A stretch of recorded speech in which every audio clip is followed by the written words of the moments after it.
መጣመራቸው እስከ መጨረሻው ያድርግላቸው ብዬ ነው የምመኘው።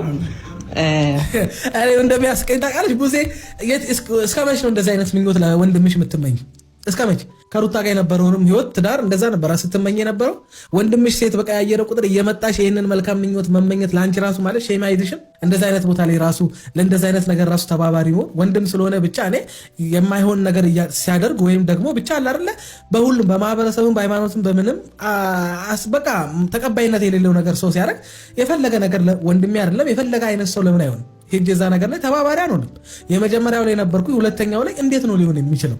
አይ ዶንት ኖ እኔ አላቅም። ማለት ታቃጭልብኛለች፣ አትገባኝም። እቺ ቋንቋ ምን ሆኖ ነው ደስተኛ ያልነበረው አብርሃም? በዛ አይነት የማይገባ ተግባር በመፈጸሙ ሰዎች ስለተቃወሙት ብዙ ተቃውሞ ስለደረሰበት በዛ ነገር አብሮት ሊስማማ ማለት የሚችል ትክክለኛ ልብ ያለው እግዚአብሔርን የሚፈራ ሰው አብሮት ስለሌለ በዙሪያ ያሉ ሰዎች እንዳለ ከሱ ከሚያገኙት ጉርሻ የሆነ ነገር ለመለቃቀም ካልሆነ በስተቀር አብርሃም ያኔ ያደረገው ነገር የሚደገፍ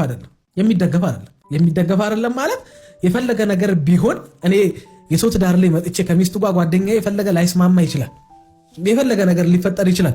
ግን መጥቼ እኔ ለጓደኛዬ ልጅ የወለደችለትን ሚስቱን ክፉ ናት አታከብርህም እዛ ምን ሰራለ ብዬ ሌላ ሴት እንዲያገባ ሌላን ሴት ለማጣበስ እንደ አቤላ አይነት የሆነ የሰይጣን ሐሳብ ይዤ ጓደኛዬን አልመክሮም፣ አላውራውም። በምንም ተአምር ነው የምላችሁ። ይሄ ምን አይነት መወደድ ምን አይነት ነገር በህይወቱ ላይ ሊጨምርለት አስቦ እንደሆነ አላውቅም። በቃ ዛሬ ማውራት ያለብን እውነት ሆኖታል ነው ማለት እነሱም እውነት አለን ትክክል ነን ብለው የነገር ተነስተን ከተፈጠሩትም ነገር ወደ ኋላ ሄደን እያደረጉት ያለው ነገር ትክክል እንዳልሆነ እነግራቸዋለን። ፈጣሪ አንተን ወዶ ሴት ምክንያት የለም፣ ሴቶቹን በአንተ የሚቀጣበት ምንም ምክንያት የለም። አንተም ልጅ ነህ፣ እነሱም ልጅ ናቸው። እነሱም የእግዚአብሔር አምሳል ናቸው፣ በእግዚአብሔር የተፈጠሩ ናቸው። እግዚአብሔር ለአንተ ባልተመቸ ቁጥር ለአንተ ሴት የሚቀያየርበት ምንም አይነት ምክንያት የለም። እግዚአብሔር የሚያውቀው አንድ ትዳር ነው። እሱም ከሩታ ጋር የተፈጠረውንና ልጅ የወለድክበትን ነው። ምንም ሳትሆን ሳትበደል ወይ እሷ ዝሙት ስታረግ ተይዛ አይደለም። አንተ ነህ ከሴት ጋር የተጠረጠርከው፣ አንተ ነህ በሴት ጉዳይ ትዳር ላይ አደጋ የመጣው። ለዛ እዚህ ጋር ያለው ነገር ብዙ ሰዎች የሆነ ትክክል አድርጋችሁ እንዳትወስዱት። ይሄ ትክክልነቱ በሰው አይን ነው። በሰው በስጋ አይን ስትመለከቱ ትክክል ይመስላል። እውነታውን ስታዩት ትክክል አይደለም። ይሄ ከሴት ወደ ሴት የመቀየር አባዜ እንጂ ወይም ደግሞ አለ አይደለ ያለመርካት ጉዳይ ዋጋ ያለመክፈል ጉዳይ ምናምን እንጂ ወይም እዛ ነገር ውስጥ አይዶን ነው አላቅ ያለመረጋጋት አለ አይደለ። በቃ ይሄ ወንድ ልጅ ሲረጋጋ የምናውቀው ነገር አለ አይደለ። ኃላፊነት ይወስዳል፣ አባት መሆን ይፈልጋል፣ ባል ሆኖ ያንን ነገር ሊደር ሆኖ መምራት ይፈልጋል። በቃ የቤተሰቡ መሪ መሆን ይፈልጋል። አብርሃም ግን እንደዚህ አይነት ፍላጎት ውስጡ የለም። አሁንም የሚያደርገው ነገር የውሸት ነው። የተሻለ እንዲሆን በባዶ ጊዜ ምንም በሌለው ጊዜ ሩታ አብራው በነበረችበት ጊዜ በዛም ጊዜ አብርሃምን በማፍቀሯ ራሱ አብርሃምን እንደዚህ የምትወደው ሴት በመምጣቷ ራሱ በጣም ደስተኛ ሆናችሁ ከማሞገስም አልፋችሁ እግዚአብሔርን ስታመሰግኑ ነበር። ያኔ ለሩታ ያልሽውን አሁንም እያልሽ ያለሽው ምንም ነገር የለውም። ምንም አዲስ ነገር እያወራሽ አይደለም። በዛ ላይ ደግሞ እንደገና የተሻለ እንደሚሆን በነገራችን ላይ የተሻለ ትዳር የሚባል ነገር የለም። እኛ የተሻለን ካልሆን በስተቀር ትዳራችንን የተሻለ ማድረግ አንችልም። የትኛውንም ነገር በነገራችን ላይ እኛ ነን ሄዳ ምናምን ልብሷን ልትቀይር ትችላለች። ያም ድራማ ሊሆን ይችላል።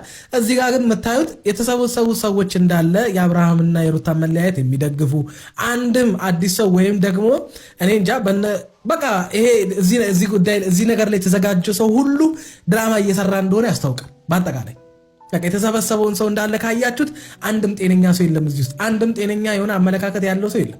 አንድም ቀን ሁለቱን ለማስታረቅ የለፋ ማንም ሰው የለም። በዛ ላይ ደግሞ ሽክ ብላ ምናምን ለብሳ ዘንጣ ምናምን መጣ ሰፕራይዝ ሆነች። አረ እኔም ስነግርሽ ነበረ ቢያንስ እርግጠኛ ሆኝበት ጊዜሽን አታቃጢ ስንልሽ ነበረ።